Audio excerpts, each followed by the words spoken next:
Kun raadiyoo sagalee Ameerikaati.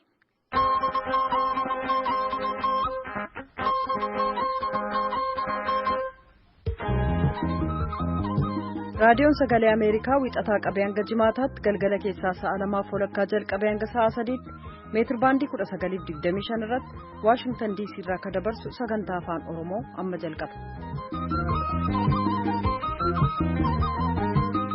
Nagaan keenya kabajaa bakka jirtan maratti sinaa ga'u dhaggeeffattoota keenyaaf tamooltan guyyaan har'aa fulbaana 6 bara 2019 keessummeessituun keessan har'aa Antuu Jibee Horaati. Kan oduu dubbisummaan namoo daandiitti dhaggeeffattoota keenya akka mooltan waaltaaleen gargaarsa namoomaa martinuu sochii naannoo Gaambeelaa keessatti geggeessan yeroof akka dhaaban tokkummaan mootummootaa beeksisee jira. Matoota doorra qabnu keessaa tokko. Pireezidaantiin Itiyoophiyaa Afrikaa kibbaa daawwataa jiran lammiiwwan Itiyoophiyaa gamas jiran waliin illee wal arganiiru gabaasaa oduu keessaati. Dhibee naannoo Dirree Dhawaa keessatti argame ilaalchisuun qophii kaleessa jalqabneef marii waldaa Ortodoksii ilaalchisuun gabaasa kaleessa dhiyeessine kutaa lammataa lamaanuu gara boodaa dhiyaata. Hanga xumura sagantaa keenyaatti nu waliin turaa jenna. Guutummaa oduuf namo.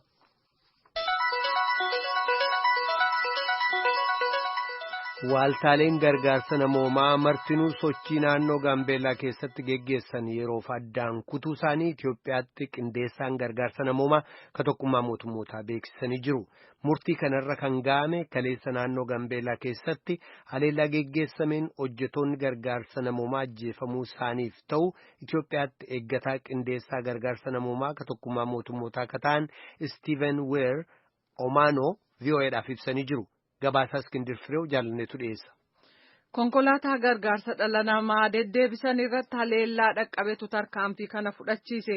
Aangawaan kun waan kaleessa ta'e VOA'f akka ibsanitti odeeffannoon jiru argachuu itti fufee jira jedhani. But what we know thus far is that three of our colleagues were traveling on. Kan hanga ammaatti beeknu waayilota keenya 3 gara mooraa baqataa Nuunniil deemaatu jiranii 2 hidhattootaan ajjeefamanii inni 3ffaan miliqee ba'ee jira. Haala uumame kanas isatu nutti himee jedhan. Lubbuun isaanii kadabre lameen lammiiwwan Itiyoophiyaa kanneen jaarmayaa sadarkaa addunyaa Action Against Hunger jedhamuuf hojjetan ta'uu dubbataniiru. Maatii isaaniif jecha eenyummaan isaanii ammaaf hin ibsamne. Haleellaa kana eenyu akka dhaqqabsiises waan ibsameen jiru. Aangawaan kun akka dubbatanitti sochiin dhaabbattoota gargaarsaa hundumtuu yeroodhaaf naannoo Gaambeellaatti dhaabateera. Kunis mootummaa biraa waan dhageenye fi haalli hojjetoota keenyaa maal akka ta'e amma baramutti jedhaniiru. Dhimma kanarratti aangawoonni bulchiisa naannoo Gaambeellaas ta'e kan mootummaa Itiyoophiyaa waan dubbatan hin jiru. Walga'ii fi leenjiif naannoo akka hin jirre kan dubbatan aangawoonni naannoo Gaambeellaa tokko yaada ofii ibsuus kan hin dandeenye ta'uu dubbataniiru jechuudhaan Iskindir Fireew Finfinnee irraa gabaaseera. Kan waggoota 37 biyya Afrikaa gama kibbaatti argamtu Zimbaabuwee hoogganaa turan Rooberti Mugaabee umrii isaanii waggaa 95tti du'aan boqotan. Kan isaanirraa taayitaa fudhatan pireezidaantiin Zimbaabuwee yeroo ammaa Emerson Mnangagwa fuula tiwutarii isaanii irratti du'aan boqochuu Mugaabee kana beeksisan. Mormii yeroo dheeraatiif biyyattii keessatti geggeessamee ture booda bara 2017 humna waraana biyyattiitiin taayitaarraa buusaman Mugaabeen. Oduudhaa booda bal'inaan itti deebina. Pireezidaantiin Itiyoophiyaa Saahilawarq Zawudee lammiilee Itiyoophiyaa Afrikaa kibbaa keessa jiraatan waliin marii geggeessanii jiru. Saahilawarq marii isaanii kaleessa Afrikaa kibbaatti geggeessan kanarratti waa'ee balaa biyyattii keessatti gidduu kana lammiilee Itiyoophiyaa irra ga'ee dabalee dhimmoota adda addaa irratti dubbatan. Galmoo daawwittuu Naayiroobii irraa gabaase. Yaa'ii waa'ee dinagdee addunyaa irratti xiyyeeffatu World Economic Forum 28ffaa irratti hirmaachuuf Afrikaa kibbaa kan jiran pireezidaantiin Itiyoophiyaa Saahilawarq Zawudee lammiilee Itiyoophiyaa biyyas jiraatan waliin mari'atanii jiru. Walga'ii kana irratti lammiileen Itiyoophiyaa argamanii gaaffii qaban pireezidaanti Saahilawarq gaafachuu barreessaa itti aanaan hawaasa lammiilee Itiyoophiyaa Afrikaa kibbaa Naawii Musaa himanii jiru. Wanni kaka'ee jiru akkaataan namootiin asitti ilaalaa jirru kuni. Nuti gama kan keenya hawaasa kana gama tokkoomee bu'aa buusaa jirra. Ikoonoomii biyyaa irratti illee wanta tokko daballa jennee qalbiin keenya beekaa lafa taani hawaasni biyya keessa jiru immoo hawaasni ilaallu kun immoo xiqqoo jibbaa hawaasa irraa qaba. Keessumattuu immoo hawaasa baqattoota Afrikaa irratti miidhaa gaggeessisaa jiran miidhaa irratti xiyyeeffate kan Afrikaati. Kana irratti akkuma hawaasni dubbatu kanayyuu mootummaan biyyaa kun rakkina fidanii yookaan immoo bu'aa nuu qabu jedhee nu amanamu. Akkuma hawaasni biyyaa kun ittiin ilaalutti nutti jira mootummaan illee jibbaa nurraa qaba yookaan immoo bu'aa nuu qaban jedhee nu ilaalaa. Waan kana gama mootummaatiin akka agartanitti wanni irraa mootummaa irraa fi qaama politikaa irraa mul'atu maali kan jedhu. Kana malees balaa lammiilee Afrikaa biyya jiraatan irra dhaqqabu maaliif mootummaan to'achuu dadhabe kan jedhuu fi konsulaan Itoophiyaa Piriitooriyaa jirus tajaajila isaa lammiilee Itoophiyaa biyyattii keessa jiraniif waliin nuuf haa ga'u gaaffilee jedhu kaasanii jedhu obbo Naawwiin. Isaanii waan gaafataniif waan kana akka balaaleffatanii fi rakkina namarra ga'aa jiru walumaa galatti akka balaaleffatanii fi ammallee walgahii isaanii isa kaleessaa irratti akka waan kana bal'inaan kaasanii qaama mootummaas jiruun haasa'anuudha kan isaan nu ka'an. Obbo Naawwiin dabalanii amma haalli jiru tasgabbaa ta'uu himanii gidduu kana lammiilee seera qabeessaan utuu hojjetanii qabeenyi isaanii saamames hawaasi baqattootaa galmeessee karaa mana murtii akka qabeenya isaanii argatan taasisuuf himata banuuf jira jedhanii. Gabaasa Sagalee Ameerikaaf Galmoo Daawit Naayiroobii. Gama biraatiin Afrikaa Kibbaa hokkara torban kana keessa godaantota biyya ishee keessatti xiyyaafate geggeeffame xiinxalaa jirti. Akka aangawoonni jedhanitti hokkarichaan lubbuun namoota 10 kadhabame yoo ta'u kabiroo baay'een madaa'uunis beekamee jira. Biyyoota Afrikaa kabiroo waliin hariiroo Afrikaa Kibbaa qabdullee miidhee jira hokkarri jibbinsaa biyyattii keessatti geggeessamaa jiru kun. Pireezidaantiin Afrikaa Kibbaa Siriil Ramaphosa haleellaa dilbata dabre irraa jalqabee lammiiwwan Afrikaa Kibbaa konkolaattota fe'isaa oofaniif kabiroodhaan geggeessame kana cimsanii balaaleffatan. Lammiiwwan alaa carraa hojii dhalattoota biyyattii saaman jechuudhaan haleellaan jibbinsaa kun kan geggeeffamaa jiru. Ramaphosaan akka jedhanitti kan magaalaalee hokkarichi keessatti geggeessame Johannesburgiif magaalaan galma mootummaa biyyattii Pretooriyaan keessatti argaman kutaa kaabaa biyyattii kan Gauteng jedhamu keessatti agammaatti namoota yakka sanaan shakkaman 400 qabamuu isaanii dubbatanii jiru. Kan dhagaa jirtan raadiyoo Sagalee Ameerikaa sagantaa afaan Oromooti. Abuuniin Kaatolika Roomaa Pope Francis daawwannaa guyyoota 3 Moozaambikitti geggeessan dhaamsa 3tti fuulleffachuudhaan xumuranii jiru.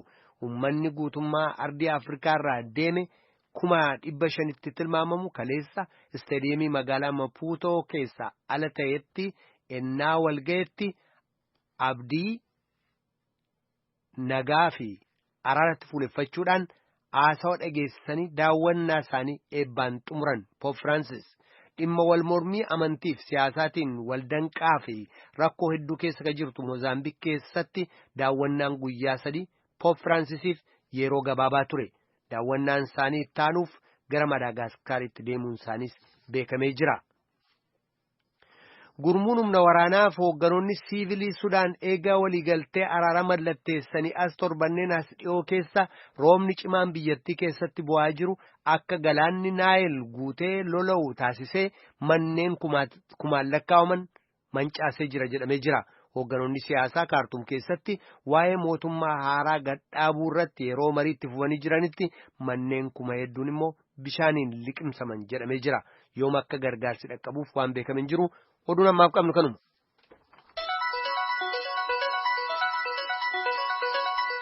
Kan dhagaa jirtan raadiyoo Sagalee Ameerikaa sagantaa afaan Oromooti.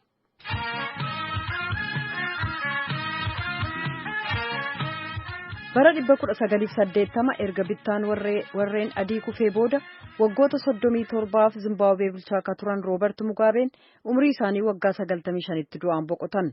Hangi tokko akka goota bilisummaa qajeelfama ofiif dhaabatanitti yoo faarsan kaan garuu filannoo waliin dhaan dinagdee biyya yeroo tokko Afrikaa keessaa beekamtu mancaasan uummata ofii shororkeessan jechuun balaaleffatu. Gabaasaanii Paawul Haraaree irraa ergite jaallannee dhiyeessa. Zimbaabuweef pireezidaantii jalqabaa akka ta'an Roobert Mugaabeen bittaa abbaa irrummaa waggootii 37 booda seenaa wal makkee dhiisanii darban. Yeroo dargaggummaa isaaniitti Mugaabeen sochii riphxe loltootaa kan bilisummaa Zimbaabuwee argamsiise hoogganaa turan. Yeroo sana goota bilisummaa jedhamanii biyya dur Roodeeshiyaa jedhamtu Zimbaabuwee ammaa keessaaf alaa faarsamanii turan.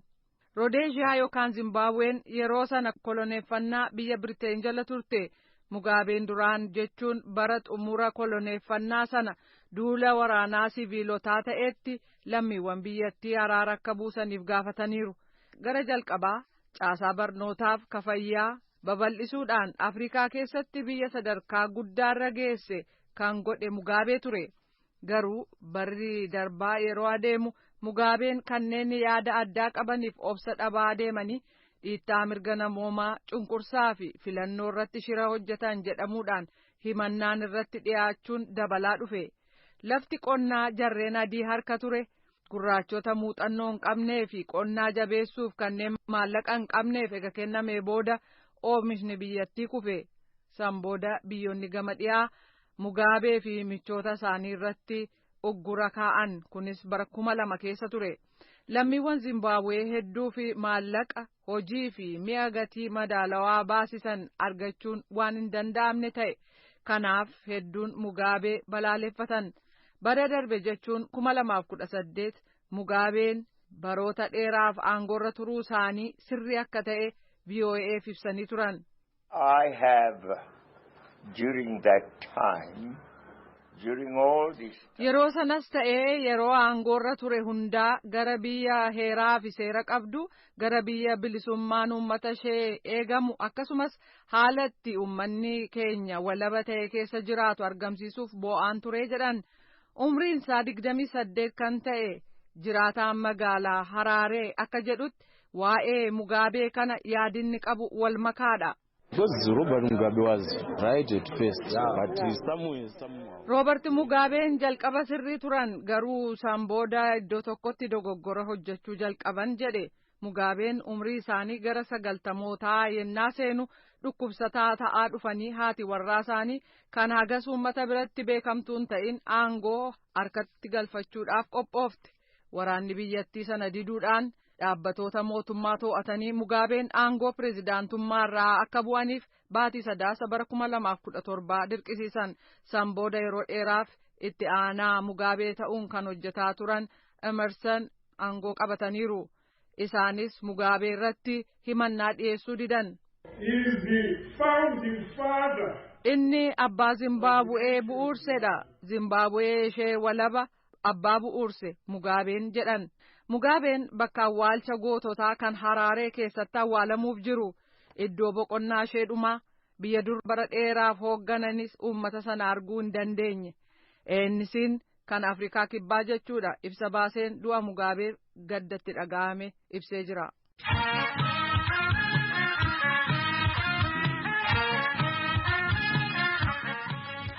kadhagaa jirtan raadiyoo sagalee Ameerikaa sagantaa afaan Oromooti. Jimaata yeroo mara kadhiyeessinu wallee biyya alaa kanaan sagantaaf itti ceena.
Even when I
to make you proud of me.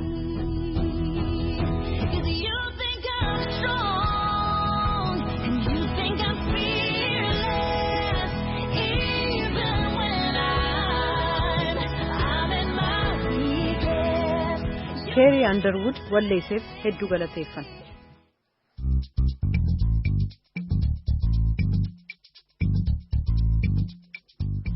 Chikungunyaan ka jedhamu dhukkubi vaayirasiin namatti darbu erga ji'aan duratti dirree dhawaa keessatti mul'ate akka mootummaan jedhetti nama 20,000 caalutu irratti argame. Dhibeen kun maal nama tolchaa eessaa dhufe? Namni ofirratti arge maal tolchuu male jedhee sooraan dirree dhawaa hospitaala Dilcorraa keessaa ogeessa dhibee nama keessaa Dr. Khalid Aliif nama dhibee kanaan qabamee hospitaala ciisu dubbisee kutaan lammaffaaf xumuraa kunoo.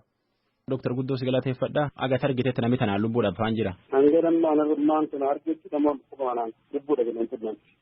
Ammaan tana dubbisuu jiru kun miiraa nama dhibameetiin hospitaal ciisuu jiru keessa nam tokko miira dadhabdullee waan jettee Guddoo si galateeffadha. Mee dhibi kana yoom ofirratti argite maal si tolchuu jira akkam si tolche? Dhibeen kun eegalee torbee takka dura na eegalee ammoo kana jabaatee guyyaa 4 irraa hojii. Mataan na dhukkuba qaamni na haadodee narratti du'a qaamni moggaa takkaan bakka laydaa hedduun qaba. Nafa cufa na caccabsee humna kiyya hunda na caccabsee harka qaama kiyyaa jajuu hin danda'u walii gala. Nyaata nyaachuu hin danda'u, taa'uu hin danda'u, mudhiin na dhukkubdi, mataan na dhukkuba. Na hollachiisa jilbi hundi dhaabbachuu hin danda'u. Yommuu gadiin taa'uu ol ka'uu hin danda'u namni waan ol kaase malee.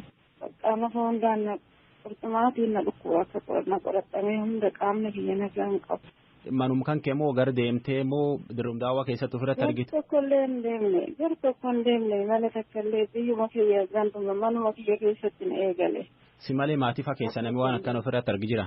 Awwaala anumaatu dhukkubsate akkana kana godhe anuma na qabe amma. Malee ganda hunda keessa ni jira ganda hunda ni dhukkuba'ee. Kam kee jirtam? Goomuu jirta?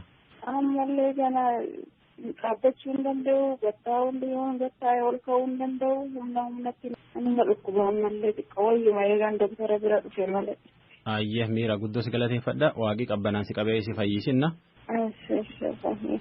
Miira galateeffannee gara Dr. Khalid deebina. Dr. Khalid, namni dhukkuba kan ofirratti arga ijoollee moo nama guddaa moo nama akkamiiti? Ijoollee waggaa 5 jira, 6 jira, 8 jira, nama guddaa manguddoo nama 70 jira. Hunda. Namni fayyee baay'ifaan jira. Jiru fayyaniidhaan 80 olii ilaalle torbaan tokko keessatti nama dhukkuba adda addaa qaban dhukkuboota namarra turanii jira isaan saafaa qabantu tokkotu hafaadha malee guyyaa 3 fi guyyaa 4 itti biranii gaggeessinaa garuu san boodaan seekuweelee yaaniitu wantoota silaa namarraa dafeen fayyidee jira amma dhukkubni kun wanti namatti bakki silaama humnoomna nama dhukkubu sun gartee bakki silaama jilbaa koomee gadii kan haa ta'u harkaa fi bakka lafeelee harkaa kan haa ta'u isaan kun ganama yeroo riibaa fa'anis dirqin lafaa akka fa'aan godhaa uummanni dhukkuba kanarraa fayyillee haa ta'u jechuudha. Deemanii sirriitti dalaguufis nama rakkisaaf nama hundaanis amma parsantii 15 bakkanatti yeroo baay'ee sirratti nu danda'a dhukkubni kun humna isaanii dhukkubsaa jechuudha. Dr. Khalid Ali hospitaala Dilcorraa Dirreedhaa warra dubbisuu jira. Dr. Guddoo si galateeffadha. Warra dhibamellee waaqii qabbanaan isin qabee isin fayyisinaa jenneeni qophiin irraa sanuma hansoolaa lakeeti nagaan bulle.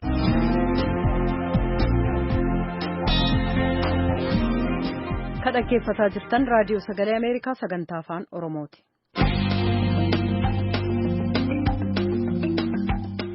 Walfalmii adeemsa mana lubummaa Ortodoksii naannoo Oromiyaa hundeessuuf taasifamaa jiru karaa nagaan hiikuuf walitti dhiyaatanii mari'achuun barbaachisaa ta'uusaa abbootiin amantaa gama lamaanuu raadiyoo sagalee Ameerikaa waliin turtii taasisan dubbatanii jiru.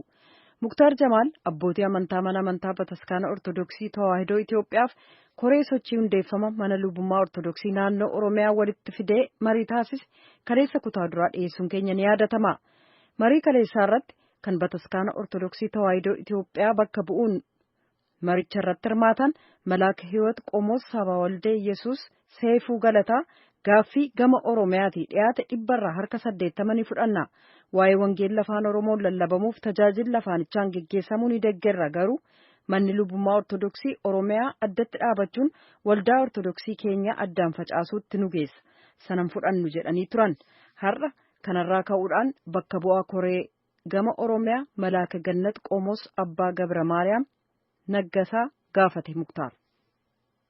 Mee asirratti immoo Abbaa Gabra Maariyaam dhimmoota hanga ammaa hin kaasin kan gaafii Abbaa Waldayesuus kaasan kanaaf deebii ta'a jettan gabaabsitanii nuu kaastu.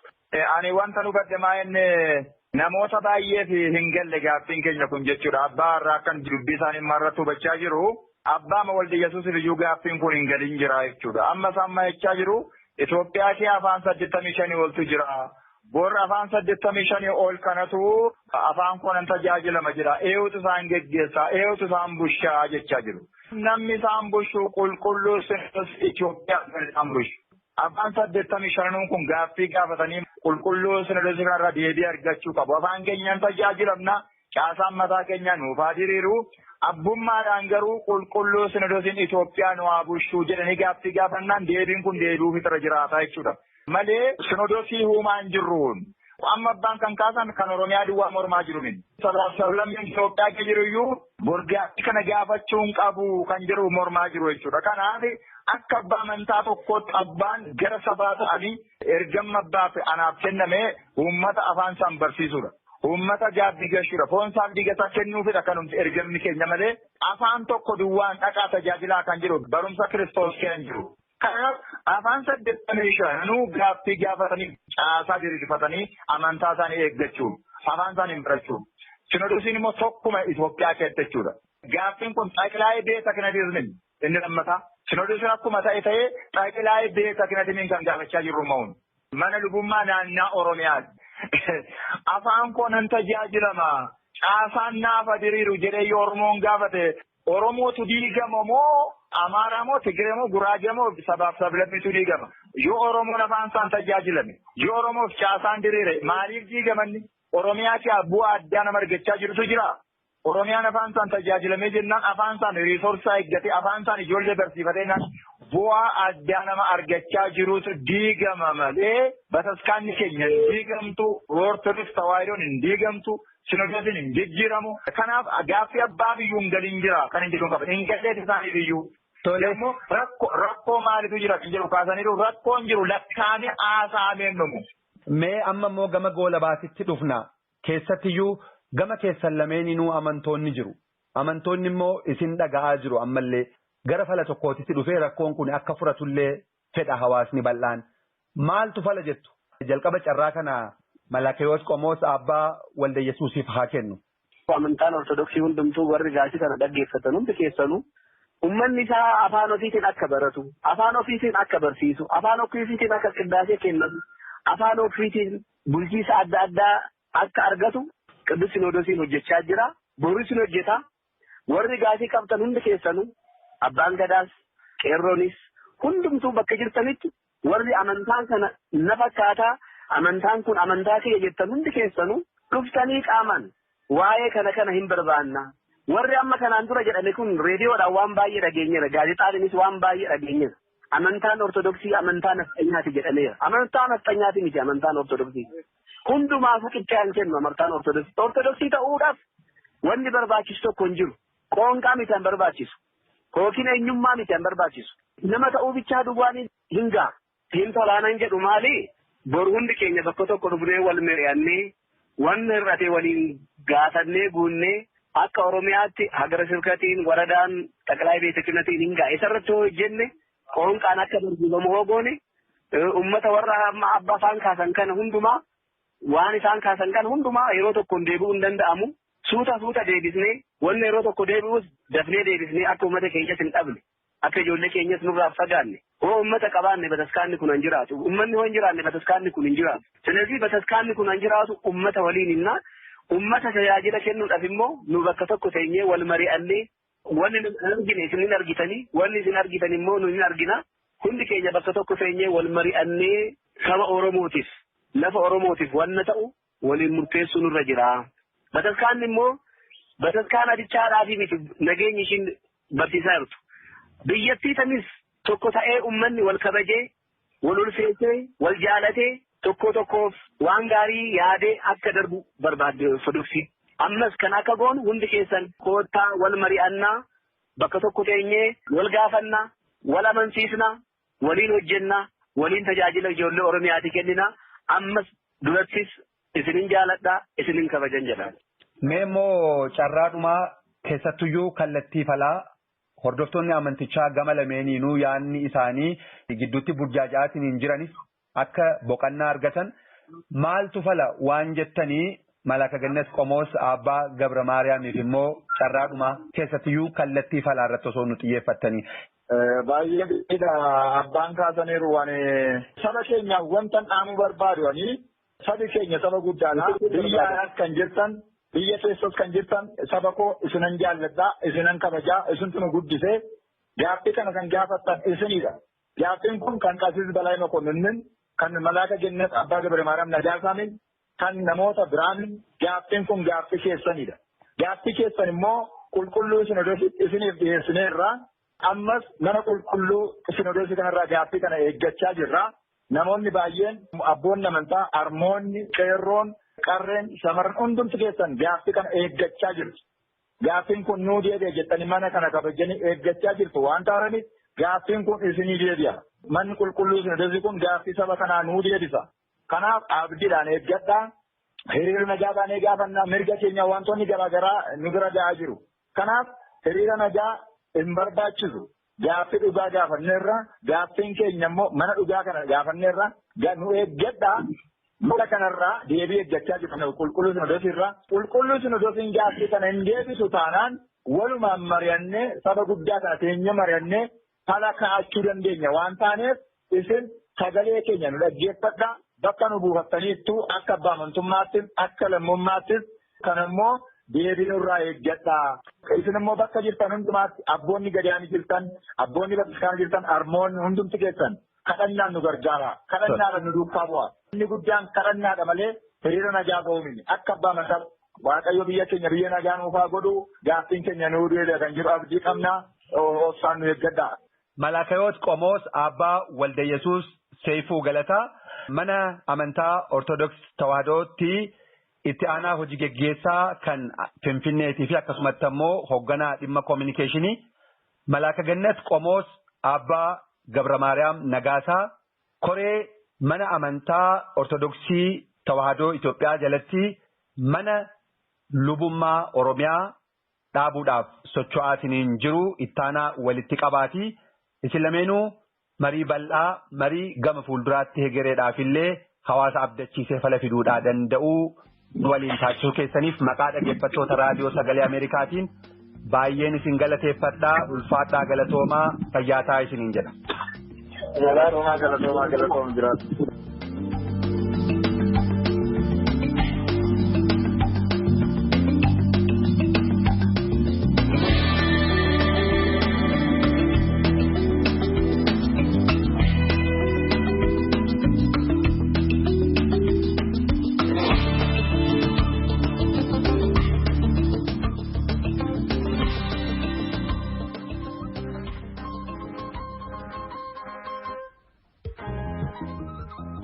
raadiyoon sagalee ameerikaa galgala keessaa sa'a 2:00 jalqabee hanga sa'a 3 meetir baandii 19 yookaan kiiloo heerzii 15,660 irratti akkasumas meetir baandii 25 irratti wixataa hanga jimaataatti qophii afaan oromoon dabarsas irratti raawwata. Dilbataaf sanbata gama saatalaayitii naayil saatiin qophii keenya boriitiin walitti deebina. Amma sagantaa afaan amaaraatu itti fufa.